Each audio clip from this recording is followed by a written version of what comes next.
What is going on, guys? Welcome back. My name is AJ and you're watching the B&B Garage, and in today's video we're going to be working on the E46 M3. You definitely don't want to miss out on this one, so stay tuned.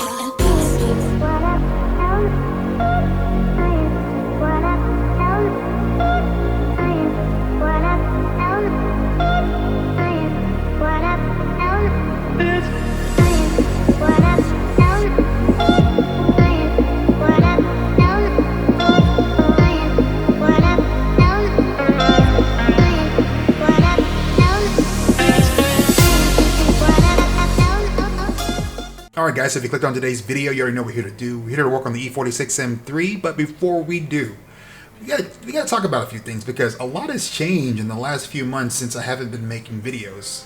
For instance, we hit 20,000 subscribers while I wasn't making videos, which means you guys are sharing, you guys are liking, you're subscribing, and that's all thanks to you guys. So rest assured, we're gonna do something to celebrate. Haven't figured that out quite yet. Maybe we'll do a giveaway.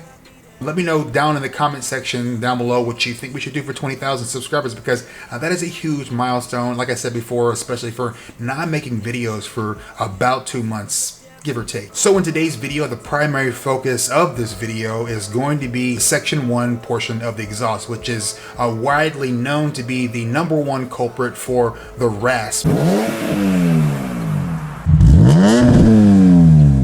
that the US spec E46 M3 is known for. Now, given the simple fact that there's such an audible difference in sound between the Euro spec E46 M3 and the US spec, it's no wonder that there's such a fixation at trying to eliminate the rasp from the US spec model. So that leads me to the point of today's video. We're going to be tackling the rasp, and either you're a fan of it or you're not. It seems to be pretty much split right down the middle. Me personally, I'm not exactly the hugest fan of it. I have been running with the B&B Exhaust for a few months, and I'd much rather try something different. And in trying something different, it shouldn't cost you an arm and a leg. It shouldn't cost you $500. It shouldn't cost you $300, which they normally do. No, in today's video, the modification that we're doing for the E46 M3 is actually a factory part, and you could probably find it in your local junkyard. So with that being said, guys, let's go ahead and get out of the studio and let's get to work. It's not about control. It's not like he wants me here. He just doesn't want to die. You know what I'm saying? It's that situation you got. We are living in a war zone. I feel like I can represent my generation so much because I honestly did not care whether I lived or died. But now, I cannot die. I can't leave into this straight. You know, I'm not suicidal.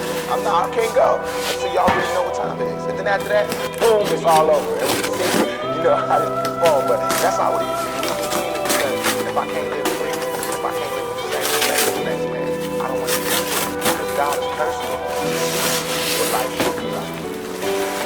Alright guys, so you're probably wondering what on earth I'm doing with a factory resonating section, the section 1 from the factory exhaust. Well, I'm glad you guys asked. I have it on good authority from a really good source, the internet, that you can use your factory resonated section for the secondary resonator instead of just running this straight pipe section. So it's kind of a cool situation because that technically means that if this side is identical to that side as far as dimensions, that it basically means that you could use this straight pipe section as a unresonated section for both sides because, again, the dimensions are identical. The same thing goes for the resonated side. So I think this is going to be the best bang for your buck Rasp Eliminator on the market. And again, guys, this is all OEM, so you know it's going to be OEM quality, and the best part about it, you don't have to do any welding at all. You can do this at home with basic tools and a cutoff wheel of some sort to separate these two. So we're going to get the car jacked up in the air, and we're going to get the OEM resonated section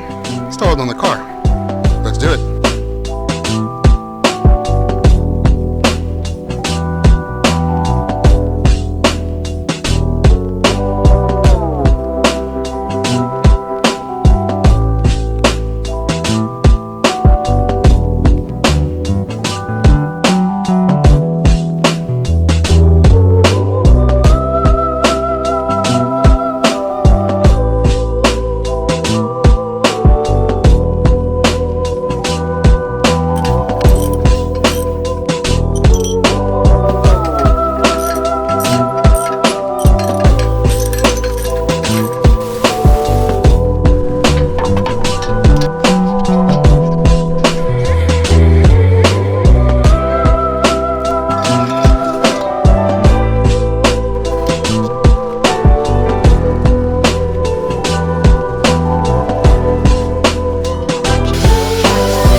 so it took a little bit of effort getting this second one in here. You kind of have to put this one in first before you put in the other one on the side.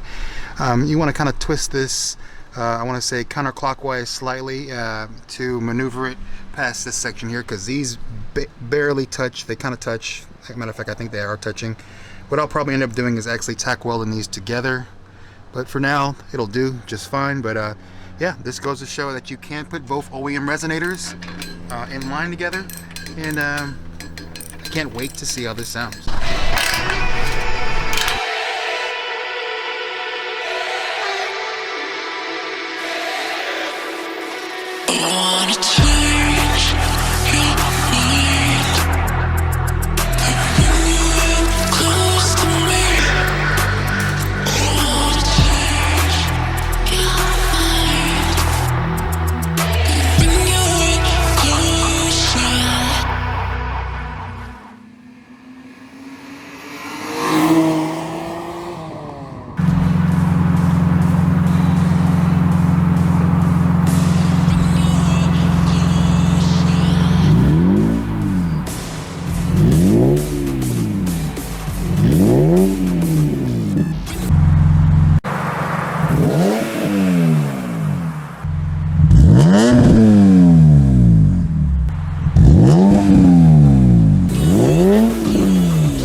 Alright guys, so that's going to wrap it up for today's video. Hopefully you guys liked today's video. If you liked today's video, go down to the comment section down below, leave me a comment and let me know what it is you liked. And if you disliked, if you happen to dislike it, hit that thumbs down button while you're down there.